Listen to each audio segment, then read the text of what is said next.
నమస్తే అన్న. నమస్తే మేడం. మీ పేరు? నా పేరు లింగయ్య, చిత్తాపూర్, ఓకే. విలేజ్ చిత్తాపూర్, ఇబ్రాహీపట్నం. ఏం చేస్తుంటారు? నేను రైతు. నేను కూరగాయలు పండిస్తా. కొంచెం కౌలు తీసుకుంటా భూములు. నాకు ఎకరా భూమి ఉంది కానీ నేను కౌలుదారు ఎక్కువ కౌలు తీసుకుంటా. 10 ఎకరాలు కౌలు తీసుకొని నాదో ఎకరా 10 గుంటలు ఉంది.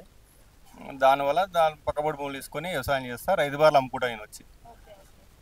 రైతు భరోసా పడిందా? రైతు భరోసా నాకు పడ్డది. ఎంత పడిందా? నాకు 6,200 ఏమో పడ్డది. నాకు ఎకరా 10 గుంటలు కాబట్టి 6,000 పడ్డది. ఓకే. రుణమాఫీ అయిందా? రుణమాఫీ 2 సార్లు అయింది నాకు. నమస్తే అన్న. చెప్పమ్మా. మీ పేరు? సుదర్శన్ రెడ్డి, ఎక్కడుంటారు? ఆరుట్ల, ఇబ్రాహీపట్నం. ఏం మా చేస్తుంటారు? వ్యవసాయం చేస్తాం. పొలం ఉందా? పొలం ఉంది, ఎకరన్నర ఉంది. రైతు భరోసా పడిందా? పడ్డది. ఎంత పడింది? ఎకరానికి 6,000 లెక్క వస్తుంది. రుణమాఫీ అయిందా? అయినాయి అంటే ఇంతకుముందు అయినాయి, ఇప్పుడు మళ్ళీ తీసుకోవాలి మేము. ఓకే. ఉమ్. సన్నపేరు వస్తుందా? వస్తున్నాయి, ఎలా ఉన్నాయండి? తింటున్నాం, అవే మంచిగానే ఉన్నాయి. బాగున్నాయండి. ఉమ్. ఓకే. పీకరం వస్తున్నాను.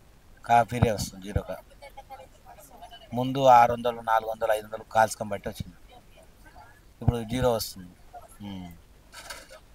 ఓవరాల్గా రేవంత్ రెడ్డి గారి పరిపాలన ఎలా ఉంది? ఇప్పటికైతే మాకు అది మంచిగానే ఉంది. రేపు రేపు ఎట్లా ఉంది.